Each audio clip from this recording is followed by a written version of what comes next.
Lord Krishna. In the seventh discourse, where we are analyzing Jnana and Vijnana, the knowledge and the thorough knowledge, direct knowledge and indirect knowledge. In that, what happens to the real knowledge which is obtained by a sincere yogic sadhak seeker after reaching the Absolute, having oneness with the Absolute, how he feels and what is the statement of Lord Krishna on him, and how one is so rare who can get this great glory, who can attain that final altitude. So Lord Krishna was explaining us, and 24th we saw Avyaktam Vyaktam Apannam Manyante Mama Buddhaya Param Bhavam Ajananto Mama Vyayam Anuttamam. Ordinary people, they don't know me in reality, and they are deluded by my yogic maya, my power of delusion, and they think me I am manifested in some way, but I am not so. They don't know my higher nature. Naham prakasah sarvasya yogamaya samabritah mudho yogam navijanati loko mama bhavayam mamajam abhyayam. I am not manifested to all, veiled by the Yogamaya. This deluded world does not know me, the unborn and imperishable. This we were discussing yesterday, and the reality is never known to anyone, because there is no anyone other than the reality. So if one wants to know the reality or to realize the self, that is foolishness. In essence, this much we can say. That means there is no such thing as self-realization, ultimate point of view. But as we are deluded by the Yoga Maya and the Prakriti, which we are the product of which Maya, so we never know what is the truth. So for us, of course, we have to try to know the reality.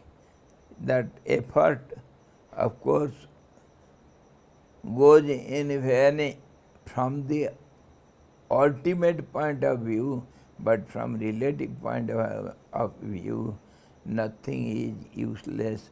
Everything will have its result. Nahi kaschit kalyanakrit durgatim tatagachati. No good effort can be ever without fruit. Never it can go in vain. Every good effort will yield something good or better. Nothing will go in vain.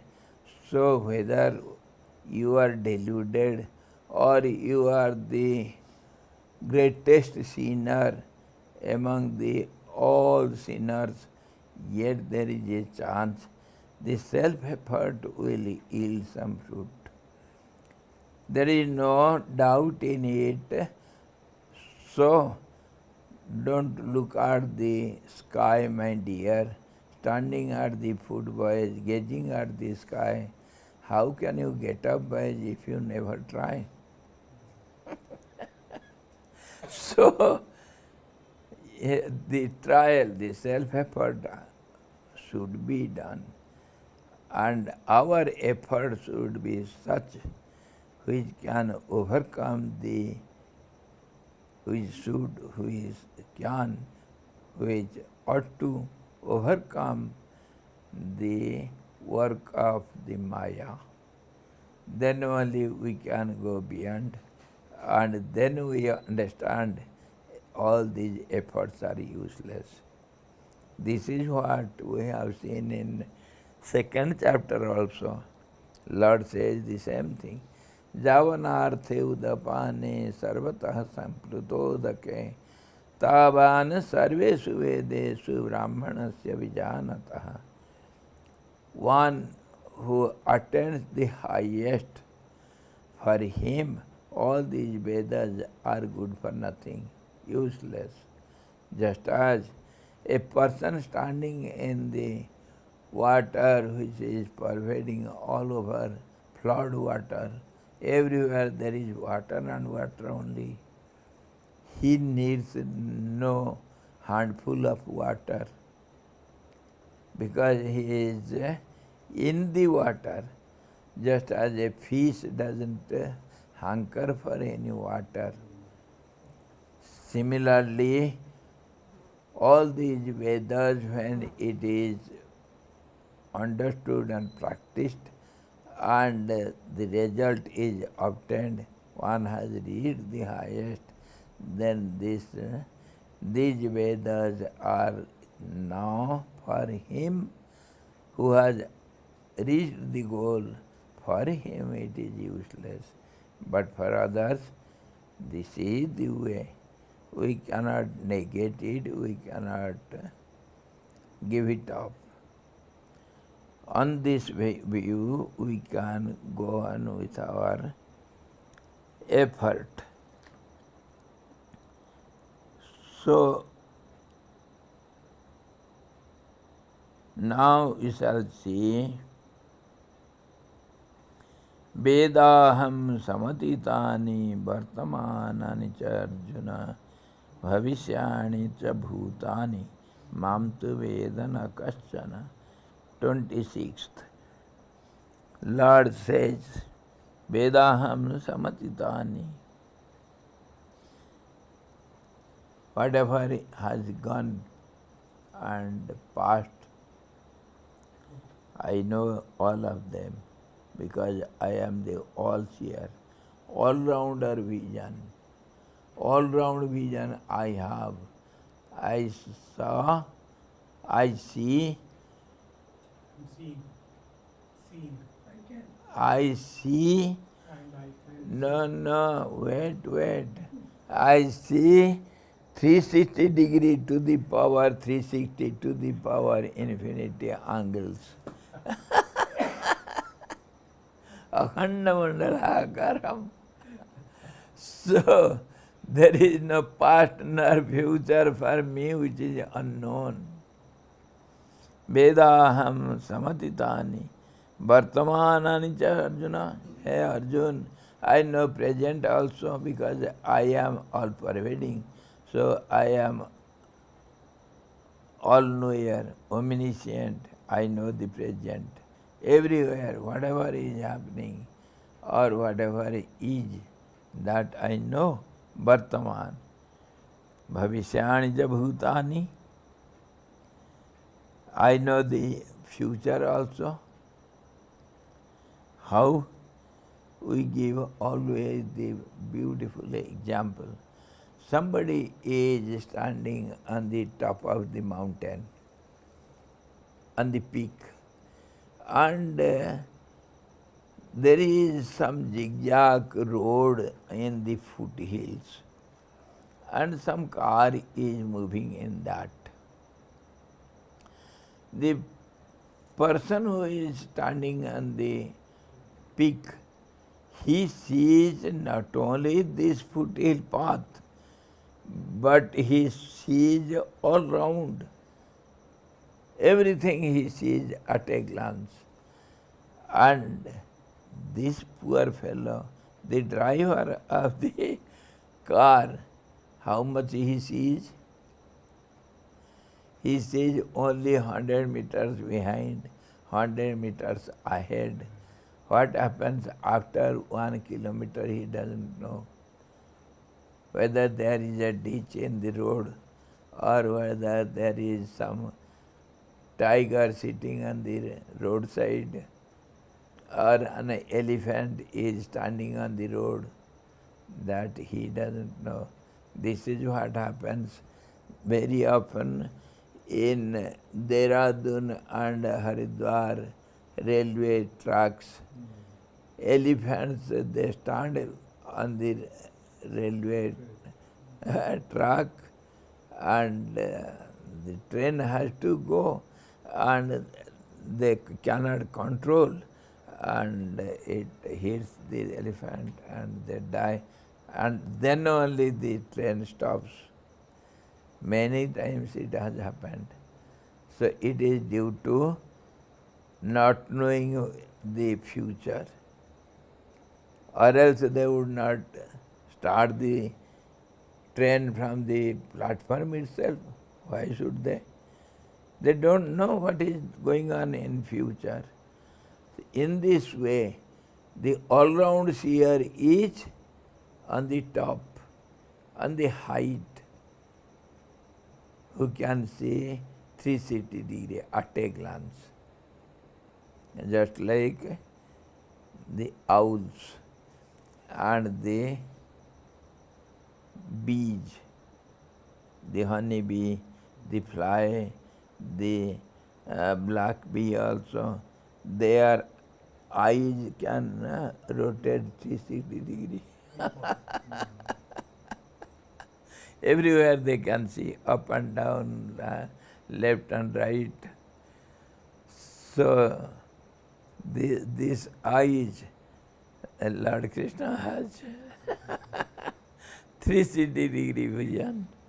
That's how he says, I know, O Arjuna, the beings of the past, the present and the future, but no one knows me. The car driver who is driving the car, he cannot see the person who is standing on the peak and looking at him. He can exactly say, my dear driver, if there will be mobile phone, then he will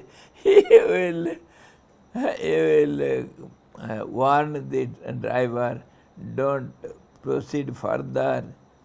There is an elephant standing on the road itself. It will just smash you under its feet. But the poor driver doesn't know. I know, O Arjuna, the beings of the past and the present and future, but no one knows me.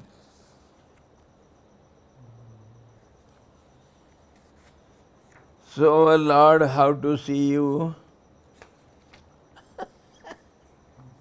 We are the poor drivers. For little money, we are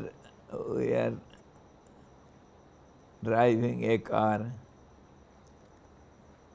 Persons who are deluded by the three qualities of nature do not know the Lord, as they lack in the knowledge of His real nature.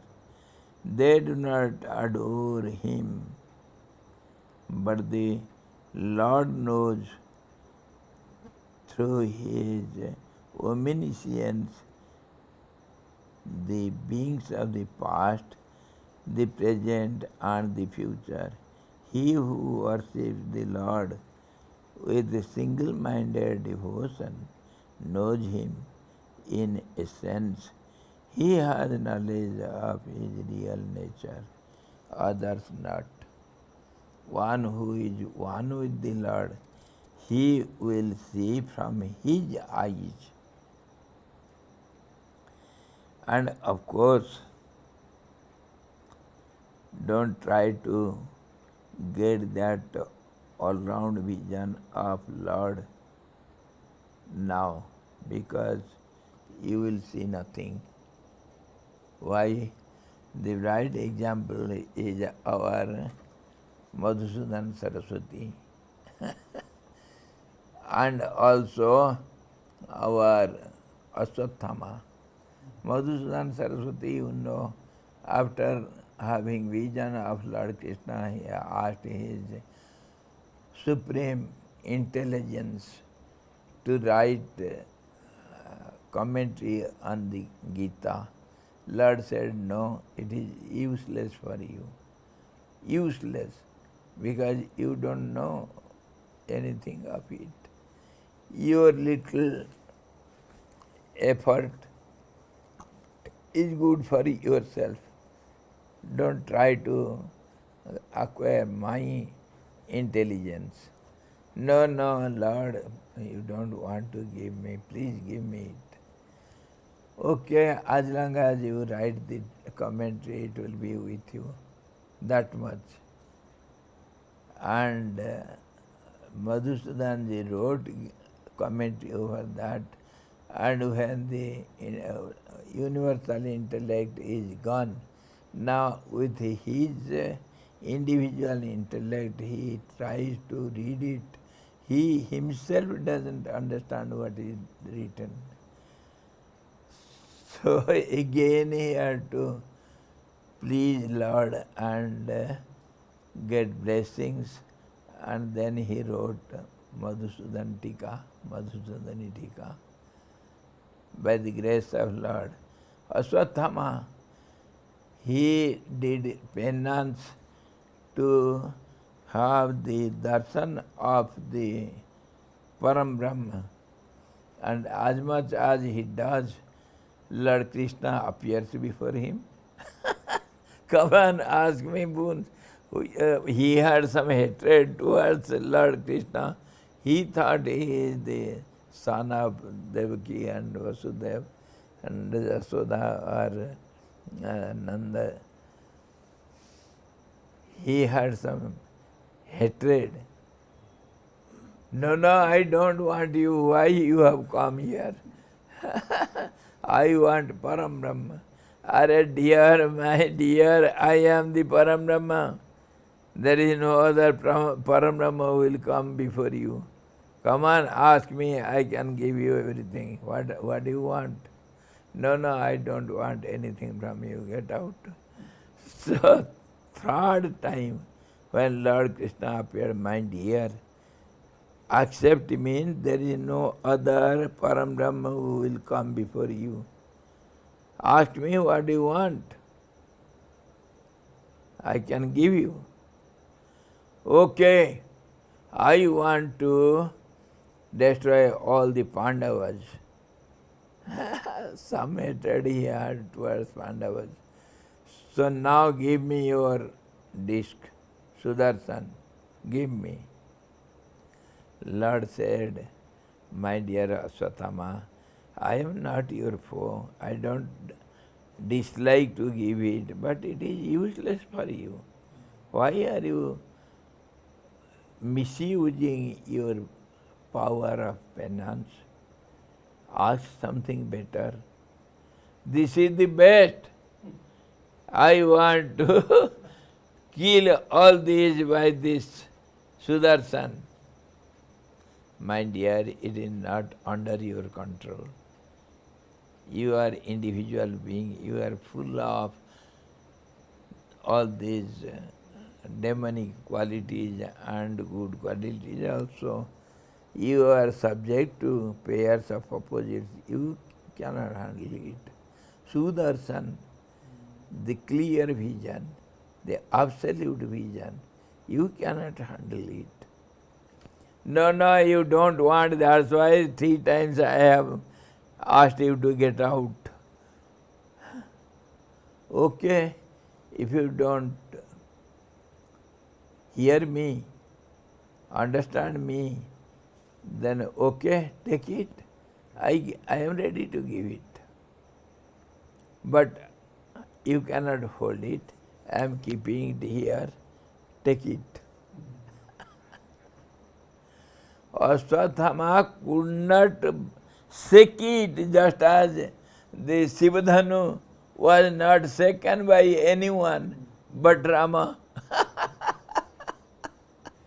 Ashwathama could not shake it even a bit. What to speak of, take it and hold it in hand. He vomited blood.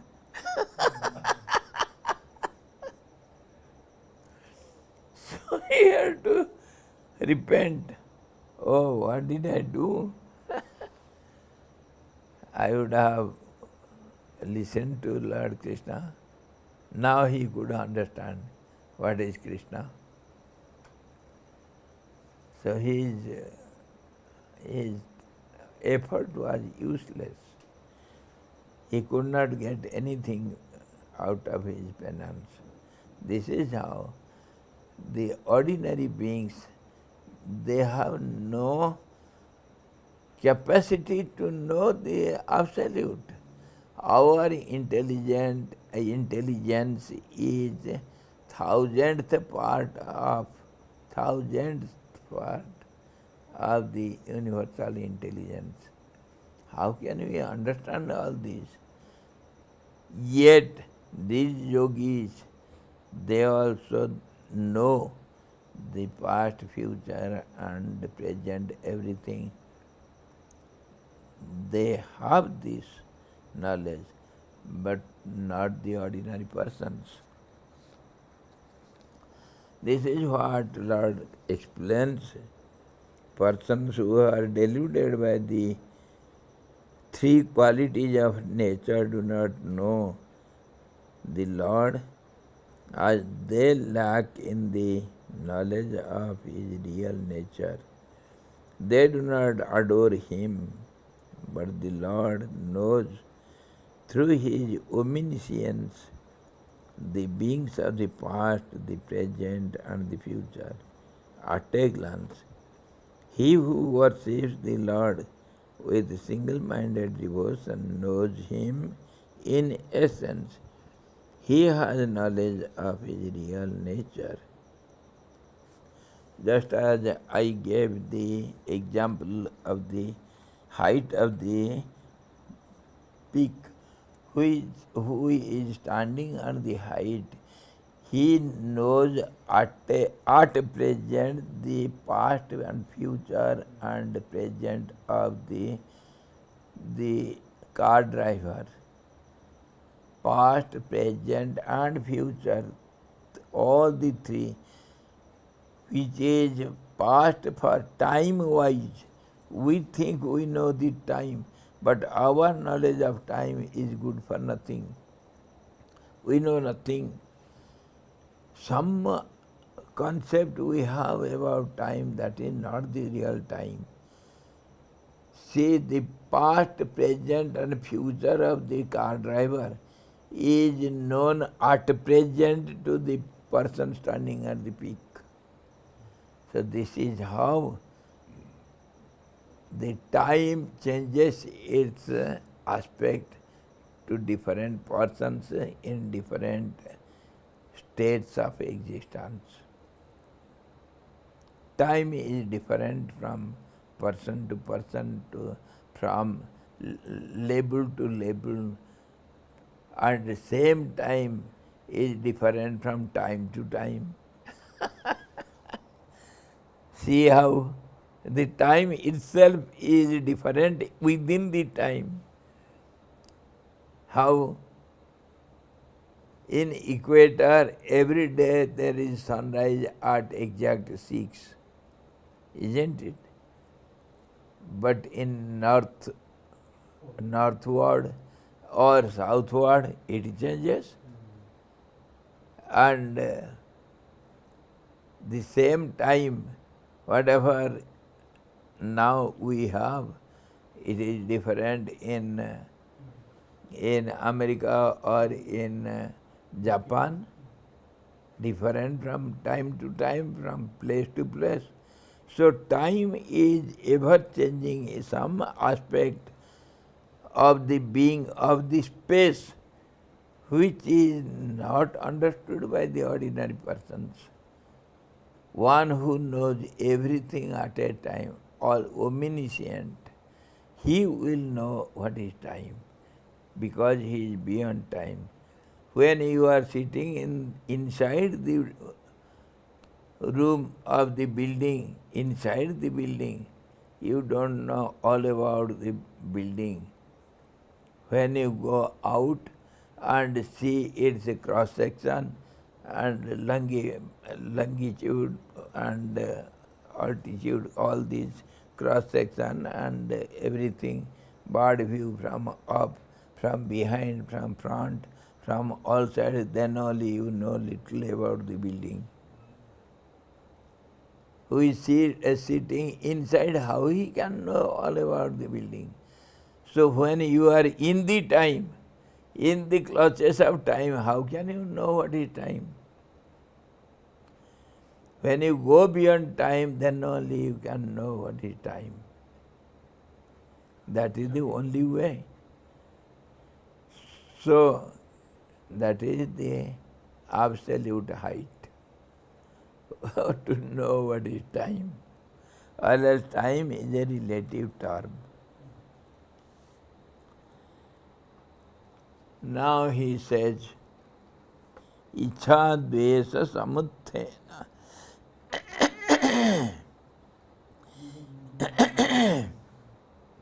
Ichha dvesa samuthena. Danda mohena bharata. Sarva bhutani sammoham. Sarge yanti parantapa. O Arjuna, who can conquer over all the foes, scourger of the foes. O Arjuna, parantapa, ichhadvesa samuthena dvanda mohena, sarva bhutani yanti sammoham sarge. By the delusion of the pairs of opposites arising from desire and aversion, O Bharat, all beings are subject to delusion at birth. At birth it is so. From the birth itself they are deluded. Anadi.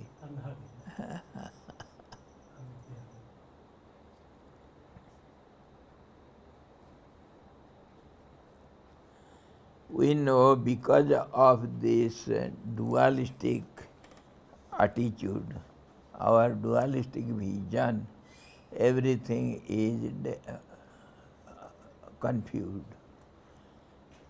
How is that we always discuss the same point several times, many times, again and again we discuss the same point, one in many, many in one. When you look at one, it changes into many. When you look at the many and every individual in it, then again it becomes one. And one becomes many, many becomes one. Whether the tree you look at is one or many, the tree is one as a whole. But the moment you see the tree, you cannot see the tree. As a whole, there is no tree. It is only the root to the top, only the foliage, branches, sub-branches, buds and flowers or fruits or leaves or everything. You see one at a time. And that one is not one. It is only many, a combination of many. So this is how we neither can see the one nor can see the many. Whatever we see, it is deluded. It is not so. This is how the NASA people has shown us for our support. you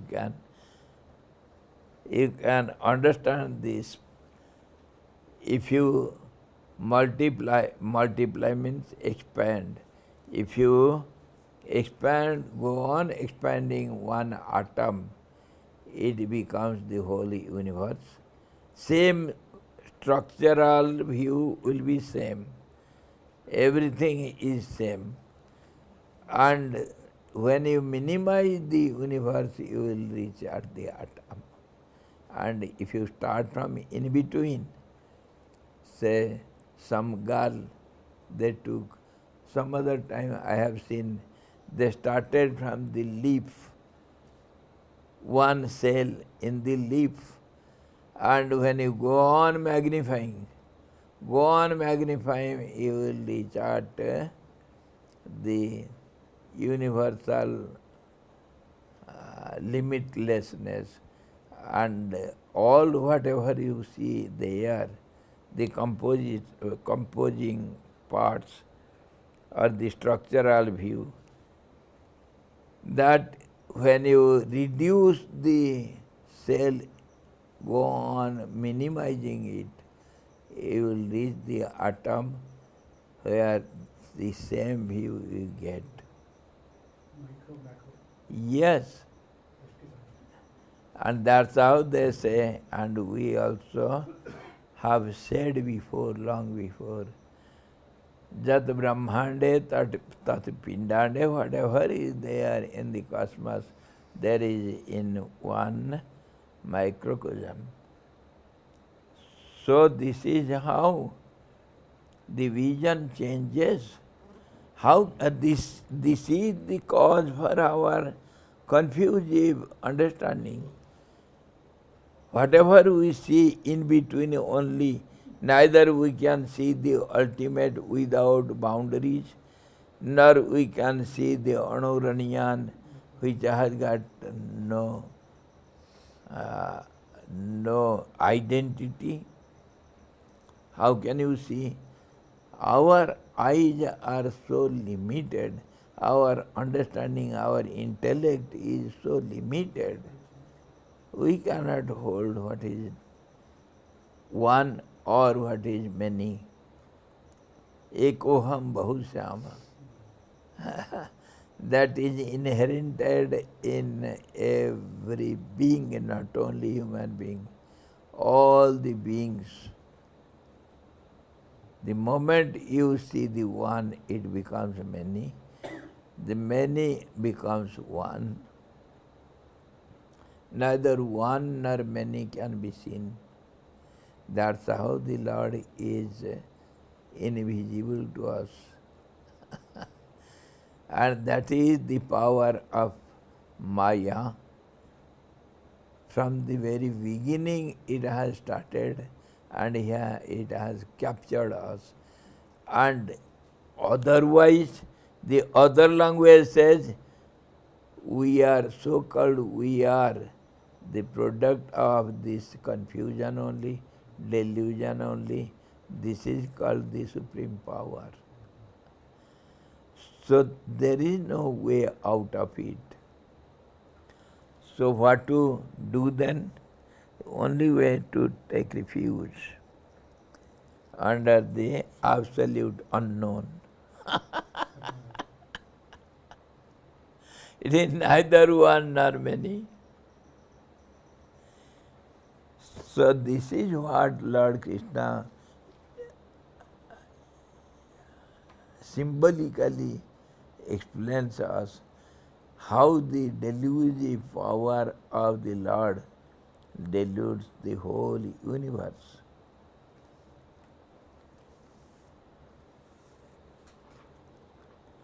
By the delusion of the pairs of opposites, this is called pairs opposite. If you see one, it will have two. If the coin, you cannot see the coin without knowing the head and tail. Either you see the head or the tail. So you cannot know what is coin. We know something, one side of it. As much as we see, our vision is limited, our intellect is limited.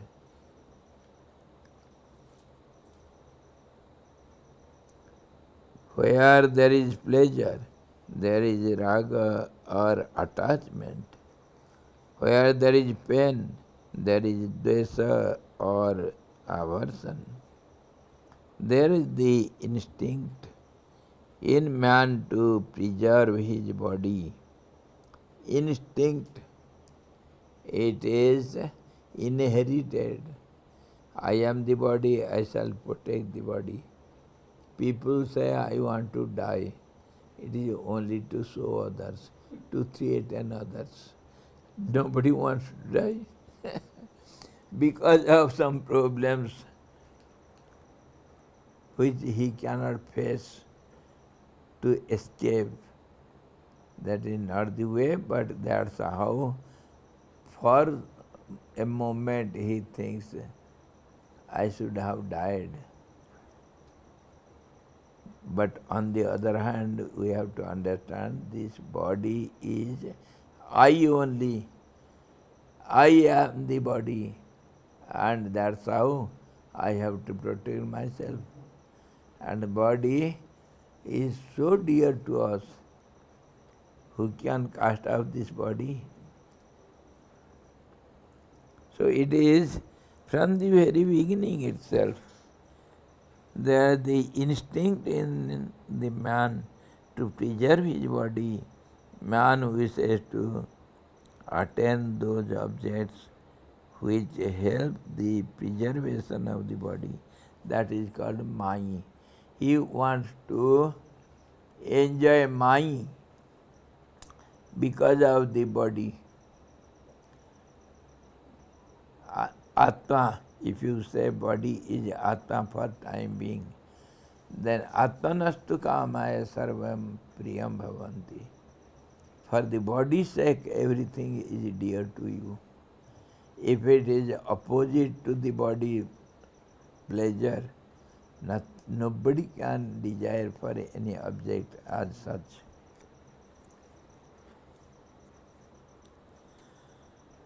He wishes to get rid of those objects which give pain to the body and the mind on account of delusion caused by the pairs of opposites.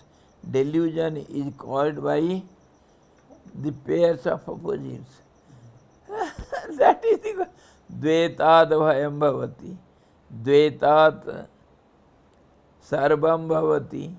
Dvet is only dualism is the cause for our misunderstanding, our ignorance, our life, our universe, everything.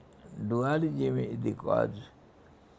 On account of delusion caused by the pairs of opposites, desire and aversion spring up, and man cannot get the knowledge of the things as they are. We have seen in our Yoga Vasishtha class, don't forget it. I request you, I pray you not to forget this point, which will give you solution for so many problems. If you don't forget this point, what is that point? No object, no incident, nothing is in this world good or bad. No object, no subject, no incident, no actions, no reactions. Nothing is good or bad. It is neither good nor bad. Then what it is? It is as you look at it. This point should not be forgotten, and if it can be used in daily life, we can get rid of so many problems. we can solve so many problems. It becomes one with us. My dear, I pray you because I have experienced it little, not thoroughly well. I can assure you. When you know it is not this, then all the problems are solved. Your problem is not because of the object, it is because of you only. You are the cause of the problem. How? Because you see it wrongly. You use it wrongly. You look at it wrongly. Your vision is not correct. You have the disease jaundice, called jaundice. Everything is yellow for you. I gave the beautiful example of the buffalo. And Mataji, do you know this story? Let me repeat it again to ascertain this. How the world looks like something what you see. There was some farmer in Tihiri. It is real incident. He had some 2-3 cows, and sometimes he will have no milk at all, and sometimes he will have plenty of milk. So somehow he was earning a little livelihood by selling milk only. It was his way of earning his livelihood. And after some time he thought, let me increase my business. He sold away the cows and he saw some big, beautiful milking buffalo who gives about 20 to 25 liters of milk at a time. So he thought, I shall purchase this buffalo and I shall have plenty of money. He sold away all these cows and went to purchase that. He did it and brought the buffalo home, and he could not feed it. The owner of the buffalo was giving so much green grass to the buffalo every day, day and night. He was feeding him and feeding it and feeding it. So naturally, it was so round and looked so beautiful, and it was yielding so much milk. When the buffalo came to this farmer's house, this poor fellow could not feed so much to the buffalo, and day by day the buffalo goes thinner and thinner, and milk also got reduced, and finally the buffalo was of 1.5 bones. 1.5 bones. Dead huddy रह गया. Poor fellow was weeping. I did a blunder. What to do? The fellow will not take back the buffalo. I have lost my business. So the friend came to him. He was passing by, why are you worrying about what has happened? He narrated all the story to this friend. He said, don't worry, I shall find out some way. Don't worry. He went to the market and brought some green transparent paper and made a beautiful chashma. He made a thing like a spectacle and made it such it can cover up the eye of the buffalo, and he came and applied it to the eyes of the buffalo, when the buffalo was given dry husk, they sprinkle some salty water and little jaggery, and it tasted so nice.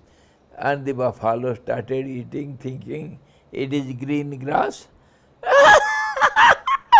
And slowly, day by day, within a week or so, the buffalo again ate so much. Who was not eating at all the dry husk, she started eating so much, and again came to the point of giving 20 liters of milk again. And that was the trick applied by the friend of that farmer.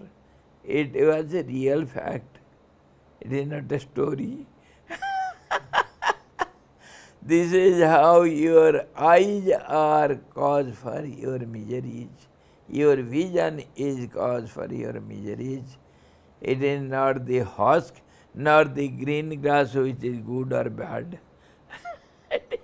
It is your vision. You think it was green grass and you ate the dry husk. This is how the world is, and this is the lack of real vision, and this is called delusion. It is caused by the pairs of opposites. Desires and aversion spring up, and man cannot get the knowledge of the things as they are, even of this external universe of sense experience. And sense experience also, senses are limited.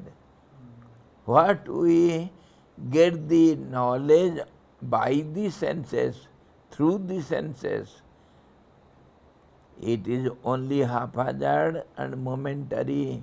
It is not the knowledge, it is only information. That too, momentary information, that is haphazard knowledge. Informative knowledge it is called.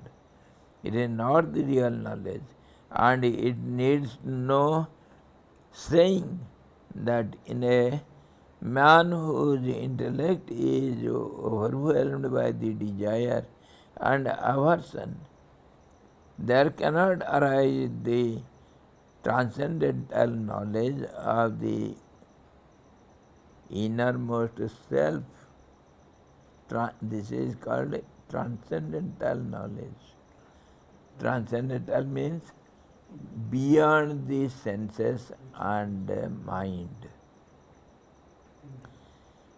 Raga, attraction, and dvesa, repulsion, pleasure and pain, heat and cold, happiness and misery, joy and sorrow, success and failure, censure and praise, honor and dishonor are the dvandas or the pairs of opposites. Desires and aversion or attraction and repulsion induce delusion in the beings and serve as obstacles to the dawn of the knowledge of the self. This is dvanda, these pairs of opposites, which deludes our vision or understanding, that also are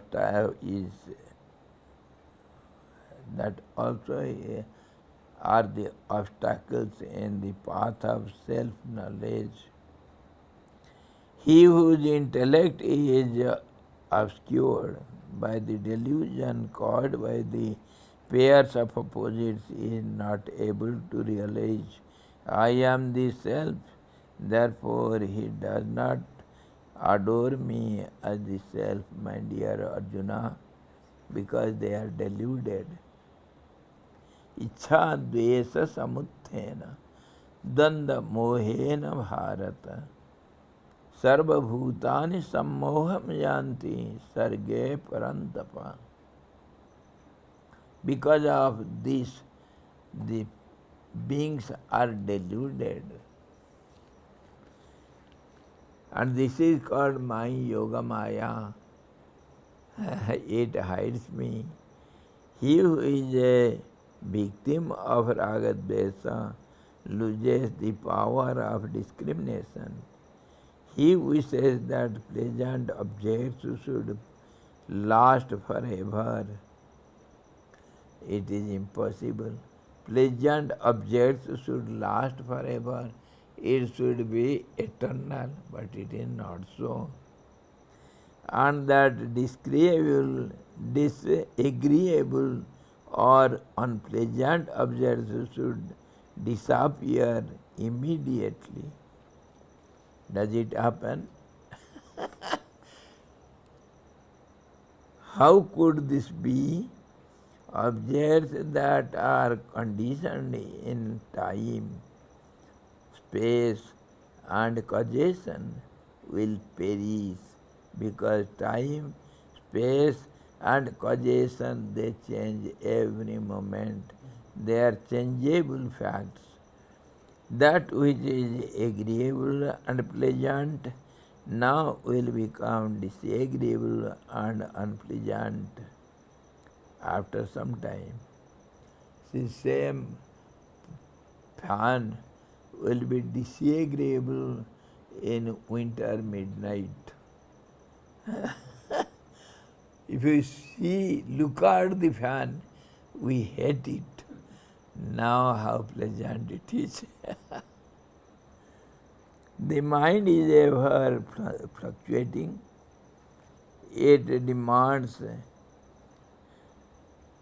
variety and gets disgusted with monotony. If one thing is, of course, you want one should be agreeable, should be there with you forever, but that also you don't want. This is the fact. Monotony. If I get one thing only, this is not good. It is ever old. One who gets discrimination over this, good and bad, or everlasting or short-lasting, changeable, then only he can get out of it, or else it is impossible to get rid of it.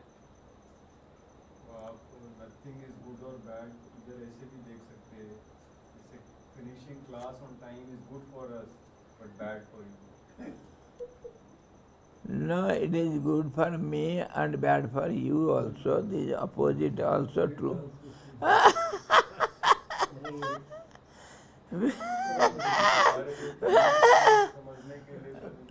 Yes. Go beyond time. Every day we go beyond time. Yes, we go beyond time. That's how we understand what is time. That is a need of the hour. That's how we go beyond hour. It is good for us. And a good preceptor should finish everything in time, and the good listeners should have patience to wait beyond time. घड़ी को नहीं देखना. इसे घड़ी को देखने से खतरा है, क्योंकि वो deluding object है. It deludes you. You don't know what is time. Your time is different for me. That is what we are discussing now.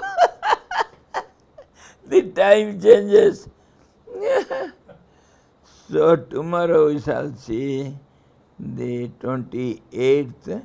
Yesam tvantagatam papam jananam punyakarmanam ते द्वंद्व मोह निर्मुक्ता bhajante mam dridhavrata. The way he will tell tomorrow, one who goes beyond this time and space and causations and dualism, he gets purity, punya karmanam, and then they go beyond the dualism, and then only they come to me, they worship me one-pointedly. Dridhavrataha, established in their efforts, then only they will come to me. Unless and until one goes beyond these pairs of opposites, Dvandva, nobody can come to me. Tomorrow we shall see it nicely. Hari Om Purnamada Purnamidam Purnat Purnamudachyate Purnasya Purnamadaya Purnamevavasesate. Om Shanti Shanti Shanti. Sadguru Bhagavan ki jai, Krishna Bhagavan ki jai, Satchidananda Bhagavan ki jai, Gita Mata ki jai.